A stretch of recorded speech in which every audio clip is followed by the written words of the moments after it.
अपना कोख किराए पर देकर पैसे कमाने वाली देवरानी। अस्पताल के कमरे में रश्मि बेड पर लेटी हुई है। उसके बगल में एक छोटा सा पालना रखा है जिसमें एक नवजात बच्चा शांति से सो रहा है।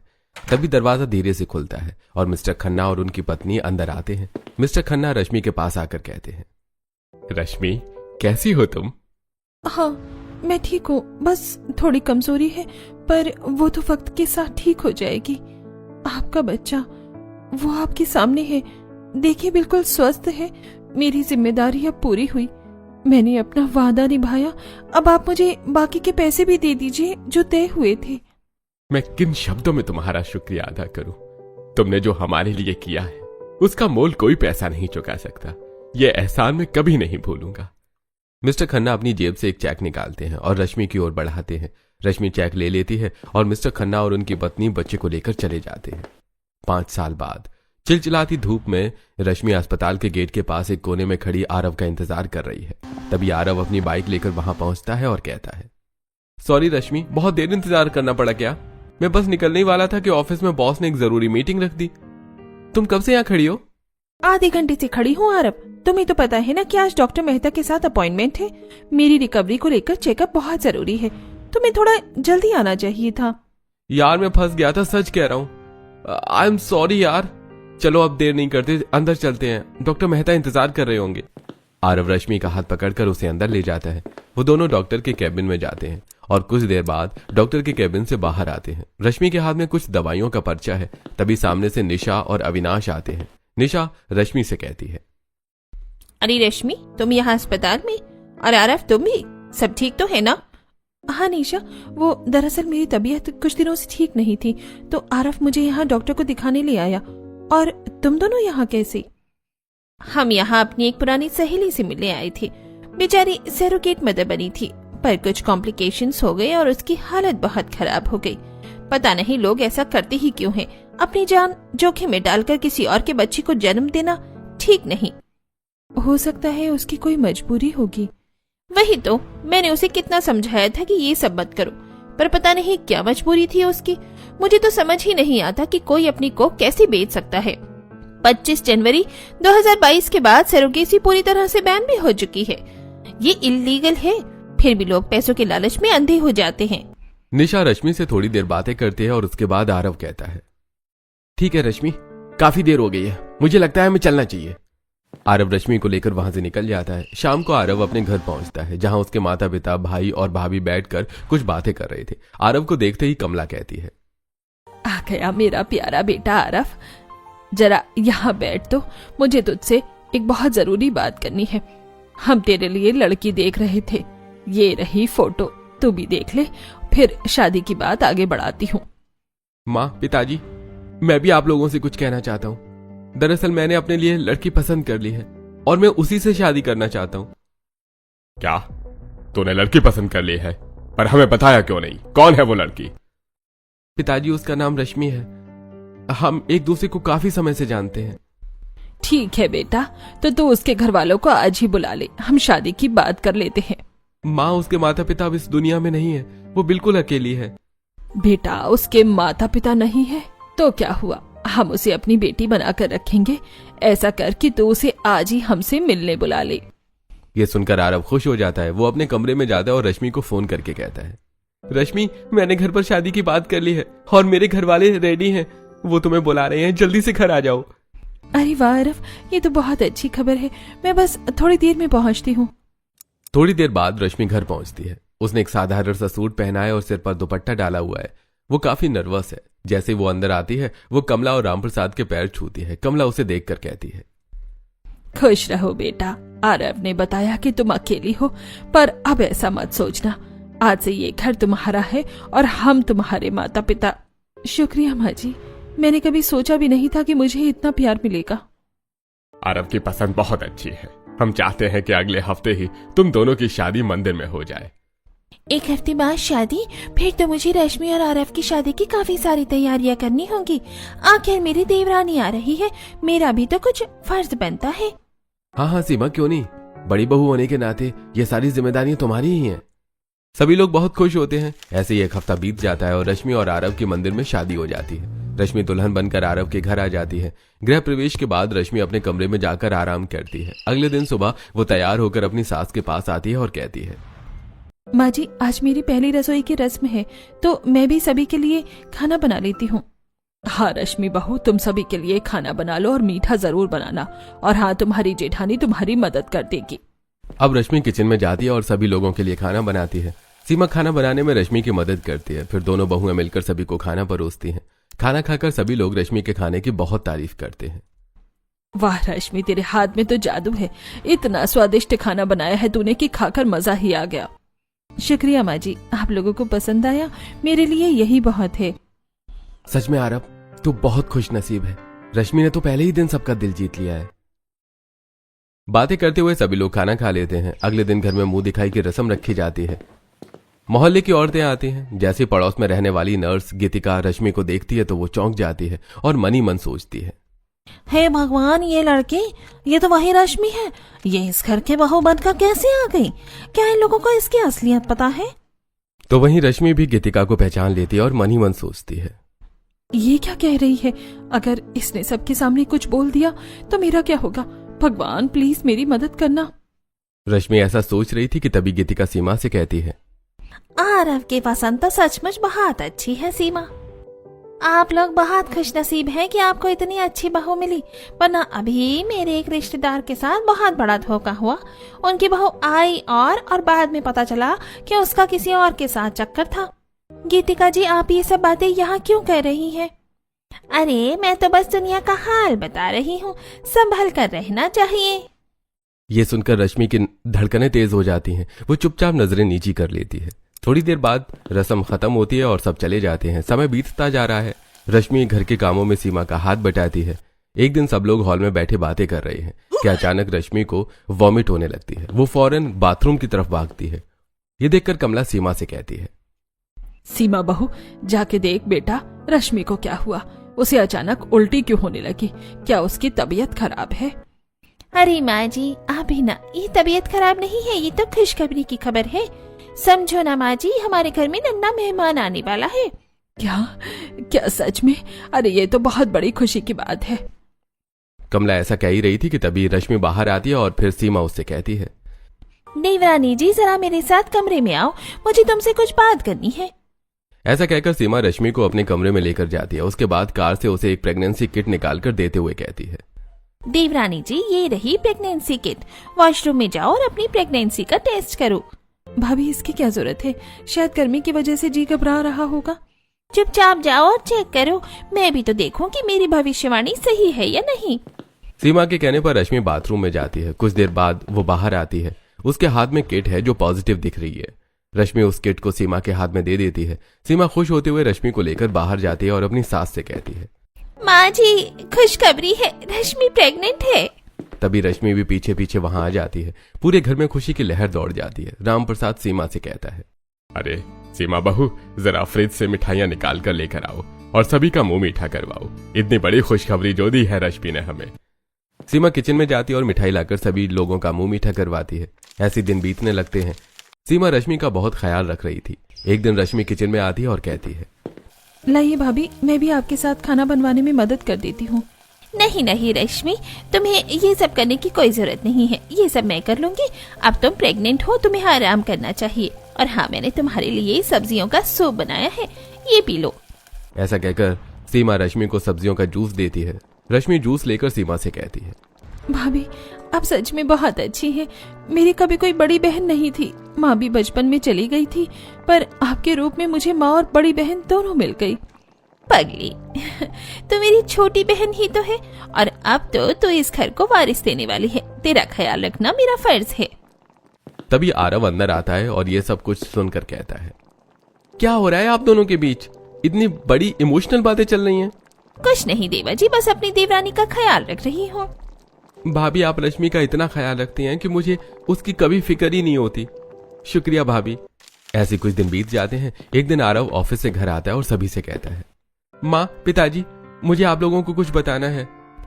ऑफिस के एक प्रोजेक्ट के सिलसिले में मुझे अगले हफ्ते कुछ दिनों के लिए शहर से बाहर जाना होगा। मेरा जाना बहुत जरूरी है।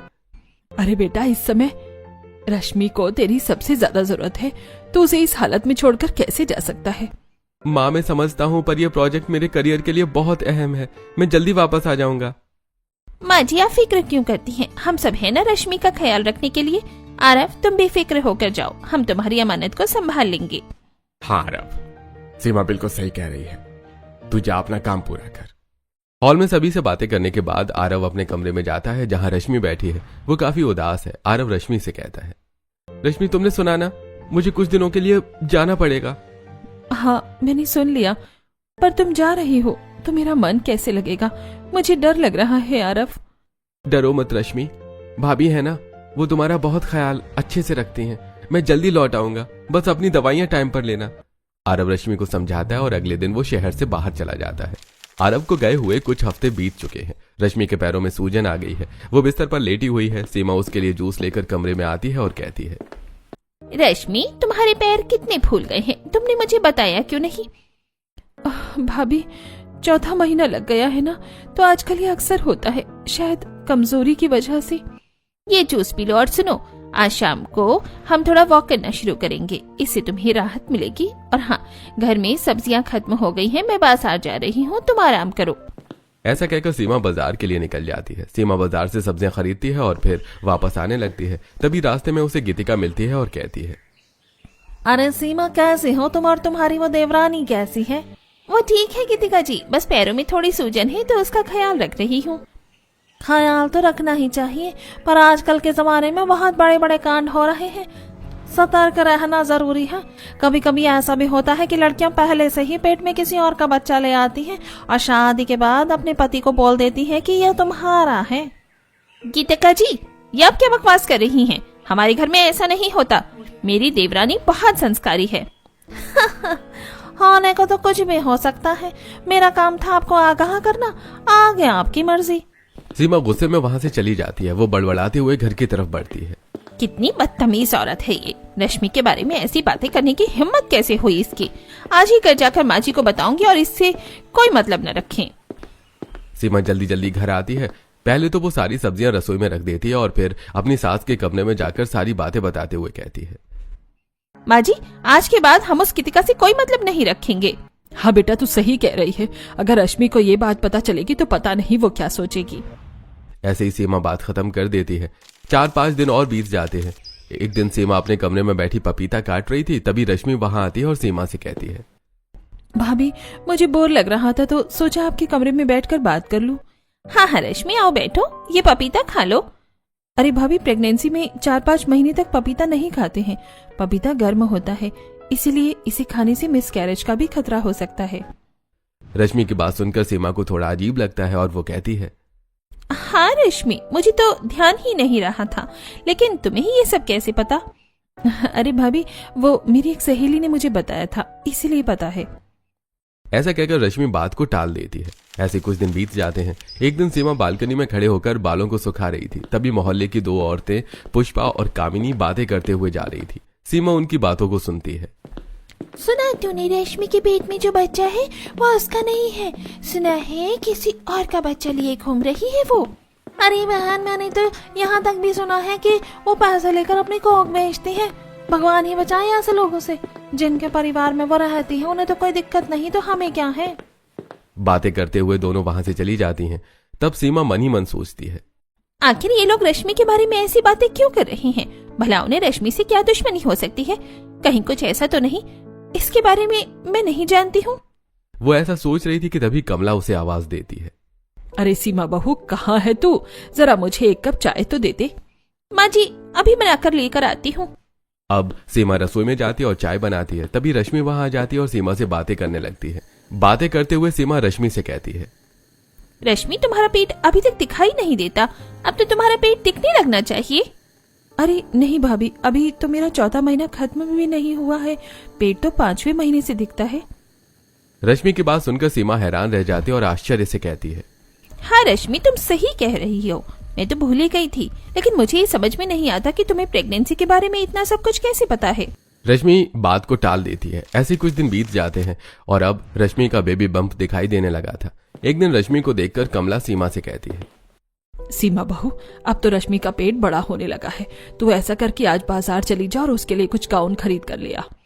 हाँ माँ जी, आज मैं भी यही सोच रही थी, एक बार रश्मि से भी पूछ लेती हूँ, अगर वो बाजार जाएगी तो उसे भी ले जाऊंगी। उधर रश्मि अपने कमरे में फोन पर आरव से बात करते हुए कहती है, आरव तुम कब तक आओगे? मुझे तुम्हारे बिना बिल्कुल अच्छा नहीं लगता है। क्या करूं रश्मि, मैं यहाँ पर फंस गया हूँ। जब तक मेरा प्रोजेक्ट कंप्लीट नहीं हो जाता मैं नहीं आ सकता। वैसे भाभी और माँ तो तुम्हारा ख्याल रख रही होंगी ना? हाँ आरव, बहुत ख्याल रखती हैं। तभी सीमा वहां जाती है। सीमा को देखकर रश्मि फोन रख देती है और सीमा रश्मि से कहती है, रश्मि, मैं ये कह रही थी कि मैं तुम्हारे लिए गाउन खरीदने बाजार जा रही हूँ, अगर तुम्हें मेरे साथ चलना है तो तुम भी चलो। नहीं भाभी, लेकिन आप जा रही हो तो गाउन के साथ साथ मेरे लिए इमली और कच्चे आम भी ले आना। हाँ हाँ, तुम चिंता मत करो, मैं ले आऊंगी। सीमा बाजार के लिए निकल जाती है। सबसे पहले वो एक अंडरगारमेंट की दुकान पर जाकर रश्मि के लिए अलग अलग तरह की 2-3 गाउन खरीदती है। उसके बाद सब्जी बाजार आती है और आम और इमली खरीदती है। फिर वापस आने लगती है। रास्ते में उसे उसकी 2 सहेलियां जानवी और नीलिमा मिल जाती हैं। दोनों रुककर सीमा से बात करने लगती है। जानवी कहती है, और सीमा, बाजार से आ रही हो क्या? क्या लिया? कुछ नहीं जानवी, बस रश्मि का खट्टा खाने का मन कर रहा था तो उसके लिए इमली और आम लेकर जा रही हूँ। इमली? अच्छा, देवरानी का तो बड़ा ख्याल रख रही हो, पर क्या तुम्हें पता है कि वो कैसी लड़की है? कैसी लड़की मतलब? तुम लोग क्या कहना चाहती हो? सीमा, तुम बहुत भोली हो। मोहल्ले भर में बातें हो रही हैं कि तुम्हारी देवरानी सैरोगेट मदर रह चुकी है। उसने पैसों के लिए अपनी कोख बेची है। और क्या ये पता है बच्चा भी किसी और का ही हो?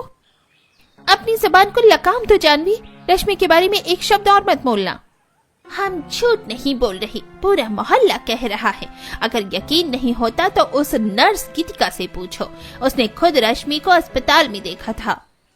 सीमा के पैरों तले जमीन खिसक जाती है। वो सन्न रह जाती है। उसके हाथ पैर कांपने लगते हैं। वो बिना कुछ कहे वहां से भागते हुए घर की तरफ जाती है। कमला उसे देखकर कहती है, क्या हुआ सीमा, तू बहुत परेशान दिखाई दे रही है।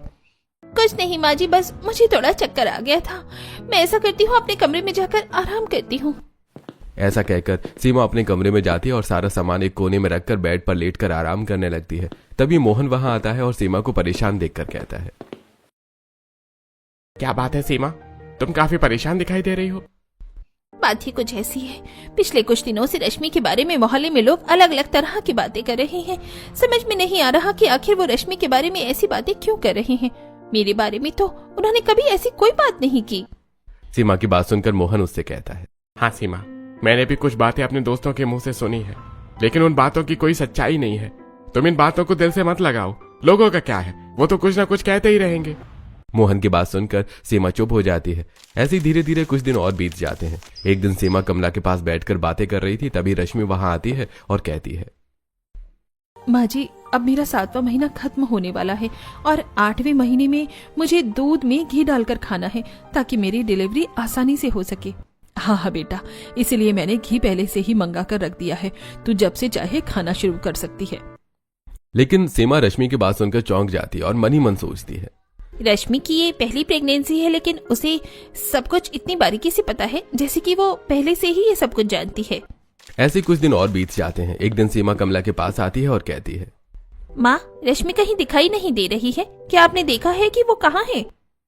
हाँ बेटा, उसे रूटीन टेस्ट के लिए जाना था, सो रही थी तू, तो वो अकेले ही चली गई। माँ, रश्मि को मुझे जगा लेना चाहिए था और बेचारी वो अकेली गई है। खैर कोई बात नहीं, ऐसा करती हूँ कि मैं उसे खुद जाकर देख लेती हूँ। ऐसा कहकर सीमा रश्मि को देखने के लिए अस्पताल निकल जाती है। सीमा जानती थी कि रश्मि हमेशा ही पड़ोस के अस्पताल में ट्रीटमेंट करवाती है। सीमा वहां पहुंचती है और डॉक्टर के केबिन की तरफ जाने लगती है।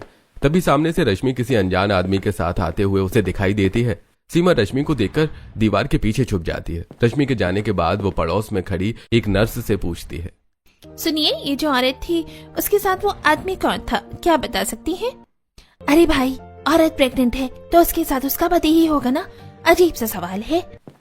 ऐसा कहकर नर्स वहां से चली जाती है। सीमा के पैरों तले तो जैसे जमीन ही खिसक जाती है। वो थके कदमों से घर वापस आने लगती है और मनी मन सोचती है, हे भगवान, ये सब क्या हो रहा है? मुझे तो कुछ समझ भी नहीं आ रहा है। मोहल्ले वालों की बातें, गीतिका के ताने और आज हॉस्पिटल में रश्मि का इस तरह किसी गैर मर्द के साथ आना, आखिर ये सब क्या चल रहा है? सीमा घर की तरफ वापस आ रही थी। तभी रास्ते में उसे जानवी मिलती है और वो सीमा से कहती है, अरे रश्मि, तुम इतनी जल्दी जल्दी कहाँ से आ रही हो? बस ऐसे ही थोड़ा काम से गई थी। वैसे तुम्हारी देवरानी किसी दूसरे आदमी के साथ हॉस्पिटल से बाहर निकलती दिखाई दी थी। मैं तो कहती हूँ कि अभी भी तुम्हें इस बात की चिंता करनी चाहिए कि कहीं ऐसा ना हो कि उसके पेट में जो बच्चा है वो उसका नहीं है। देखो जानवी, फालतू बातें करना बंद करो, ऐसा कुछ भी नहीं है। तुम ये सब इतने विश्वास से कह सकती हो कैसे? अरे गीतिका ने खुद उसे अपनी कोक बेचती हुई देखा है। तुम्हें यकीन नहीं आता तो जाकर खुद गीतिका से पूछ लो। ऐसा कहकर जानवी वहां से चली जाती है। सीमा के मन में तो जैसे तूफान उठ रहा था। वो तेज कदमों से घर आती है तो रश्मि उससे कहती है, अरे भाभी आ गई आप? माँ जी ने मुझे बताया था कि आप मुझे देखने अस्पताल गई हैं, लेकिन मेरा काम जल्दी खत्म हो गया था तो मैं वहाँ से निकल कर आ गई थी। फिर मैंने आपको फोन किया तो पता चला आप फोन घर पर ही छोड़ कर गई हैं। हाँ रश्मि, वो धोखे से छूट गया था। अच्छा ऐसा करो कि तुम किचन में जाकर खाना बना लो, मेरे सर में थोड़ा दर्द है तो मैं थोड़ी देर आराम कर लेती हूँ। सीमा की बात सुनकर रश्मि किचन में जाती है और खाना बनाने लगती है। तो वहीं सीमा चोरी से रश्मि के कमरे में घुस जाती है और मेडिकल रिपोर्ट ढूंढने लगती है। तभी सीमा के हाथ में मेडिकल रिपोर्ट आ जाती है। वो उसे खोलकर पढ़ती है तो उसमें पिता की जगह आरव का नहीं बल्कि किसी और आदमी का नाम लिखा था। ये देखकर सीमा पूरी तरह से हैरान हो जाती है और अपने आप से कहती है, हे भगवान, इसका मतलब ये है कि वो बच्चा देवर्षि का नहीं है तो फिर किसका है? कौन था वो आदमी? इन सारे सवालों के जवाब शायद मुझे सिर्फ गीतिका ही दे सकती है। अब सीमा बिना किसी को कुछ बताए तेज कदमों से गीतिका के घर पहुंचती है। गीतिका उसे देखकर कहती है, आओ सीमा, मुझे पता था कि तुम एक ना एक दिन मेरे पास जरूर आओगी। मुझे बस ये जानना है कि तुम रश्मि के बारे में जो कह रही हो उसका सबूत क्या है? तुम ऐसे ही किसी की इज्जत पर कीचड़ नहीं उछाल सकती। इज्जत? सीमा, इज्जत तो तब होती है जब इंसान ईमानदार हो। तुम सच जानना चाहती हो अपनी देवरानी की बात? तो सुनो, आज से करीब 7-8 महीने पहले जब रश्मि की शादी भी नहीं हुई थी, मैंने उसे सिटी हॉस्पिटल के फर्टिलिटी वार्ड में देखा था। वो एक रईस कपल के साथ वहां आई थी और वहां सरोगेसी के पेपर साइन कर रही थी। उसने अपनी कॉक किराए पर दी थी और जानते हैं क्यों? पैसों के लिए। मैंने खुद सुना था उसे डॉक्टर मेहता से बात करते हुए। वो कह रही थी कि उसे बड़ी रकम की सख्त जरूरत है। अब आप खुद सोचिए, जो लड़की शादी से पहले यह सब कर सकती है वो शादी के बाद क्या नहीं कर सकती? नहीं, ये झूठ है, रश्मि ऐसी नहीं है। अरे क्या तुम्हें यकीन है कि वो आरव का ही बच्चा है? कहीं ऐसा तो नहीं कि उसने फिर से किसी से सौदा कर लिया हो? गीतिका की बात सुनकर निशा का सिर चकराने लगता है। वो घर वापस आती है और रश्मि को आवाज देते हुए कहती है, रश्मि कहाँ हो तुम? बाहर आओ, कहाँ हो तुम? जल्दी बाहर आओ। क्या बात है सीमा, बहू तो इतना गुस्सा क्यों कर रही है?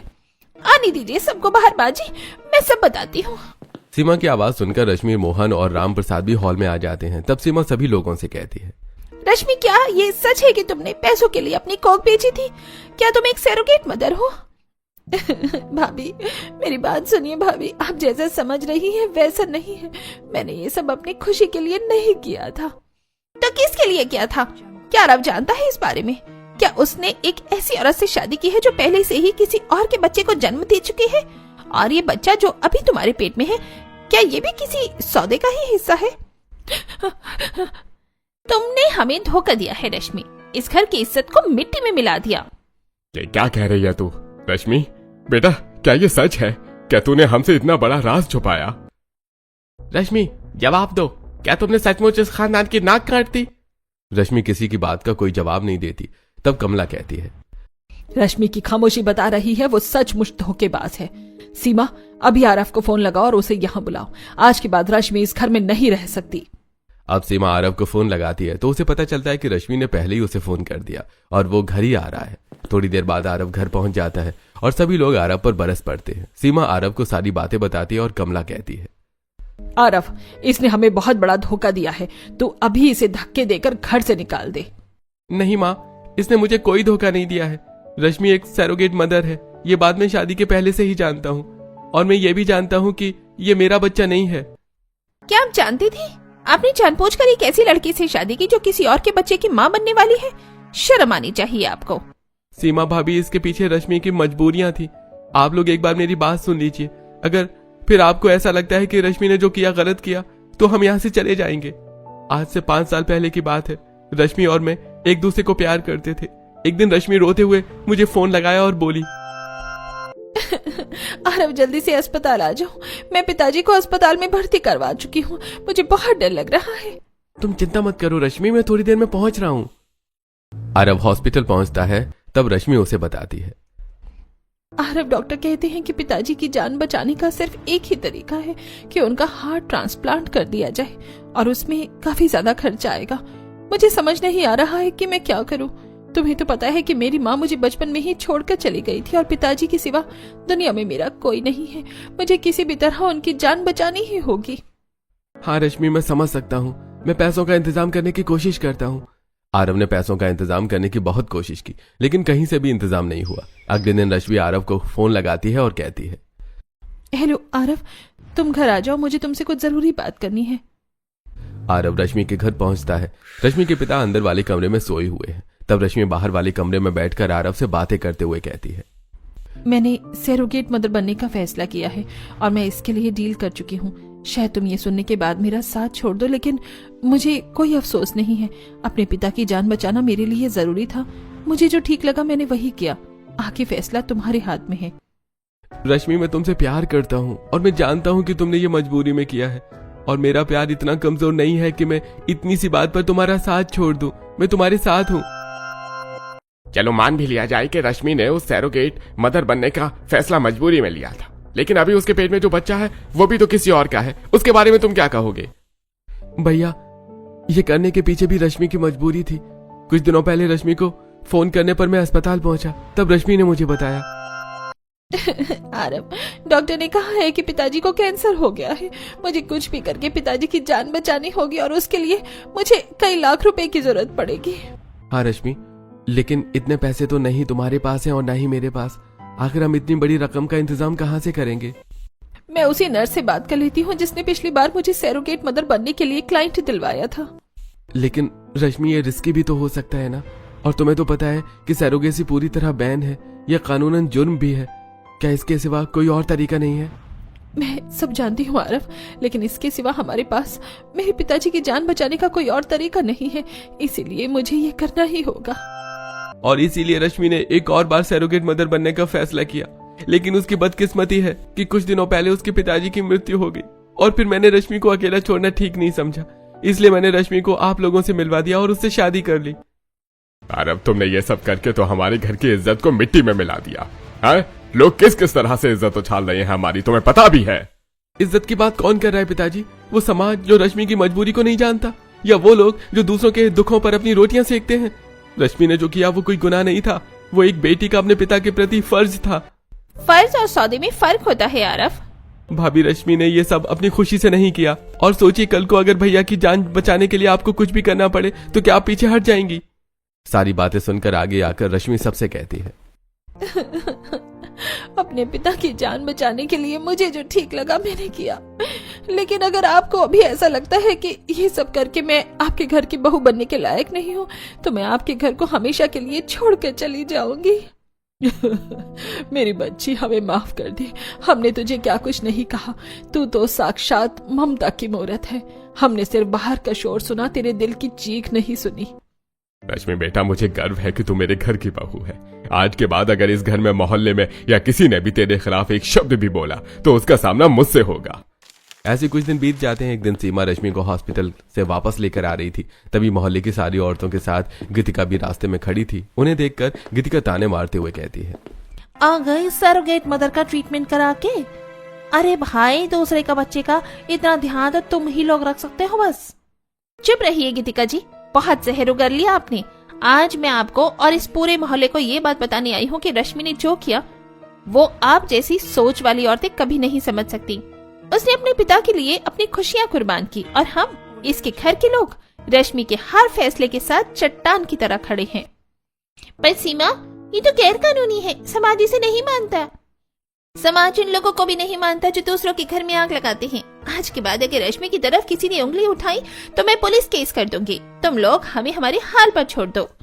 सीमा की बात सुनकर मोहल्ले की औरतों के मुंह बंद हो जाते हैं। अब सीमा रश्मि को लेकर घर आ जाती है, और फिर रश्मि अपने कमरे में जाती है और आरव को सारी बातें बताती है और कहती है, शुक्रिया आरव, अगर तुम मेरा साथ नहीं देते तो शायद मैं आज जिंदा नहीं होती।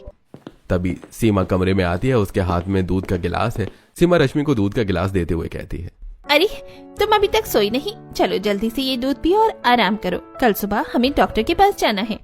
भाभी आप सच में बहुत महान हैं। महान मैं नहीं, महान तू है रश्मि। तूने जो त्याग किया है वो हमें से कोई नहीं कर सकता। बस अब अपनी और इस आने वाले बच्चे की फिक्र कर। ऐसे कुछ दिन और बीत जाते हैं और रश्मि की डिलीवरी का समय आ जाता है। सभी लोग रश्मि को अस्पताल लेकर पहुंचते हैं और फिर रश्मि की नॉर्मल डिलीवरी होती है। पूरा परिवार रश्मि के पास ही खड़ा था। तभी वहां पर मिस्टर प्रेम और उनकी पत्नी आते हैं। रश्मि उन दोनों को देखकर कहती है, मिस्टर प्रेम, मेरी जिम्मेदारी पूरी हुई, ये बच्चा आपका है, आप इसे ले जा सकते हैं। तुम्हारा बहुत बहुत शुक्रिया रश्मि। तुम्हारी जो डील हुई थी उसके अकॉर्डिंग बाकी के जो पैसे बचे थे मैं तुम्हें उसका चेक दे देता हूँ। नहीं, अब उसकी कोई जरूरत नहीं है। मैंने अपने पिता के इलाज के लिए ये पैसे तय किए थे, लेकिन वो अब इस दुनिया में नहीं रहे, तो प्लीज आपके पैसे रहने दीजिए। मिस्टर प्रेम और उनकी पत्नी बच्चे को लेकर वहां से चले जाते हैं और रश्मि अपने परिवार के साथ खुशी खुशी अपने घर लौट आती है। ऐसे कुछ समय बीत जाता है और रश्मि एक बार फिर प्रेग्नेंट हो जाती है, लेकिन इस बार ये बच्चा किसी और का नहीं बल्कि आरव और रश्मि का होता है। घर में खुशी की लहर दौड़ जाती है और इस तरह रश्मि के जीवन में सब कुछ ठीक हो जाता है।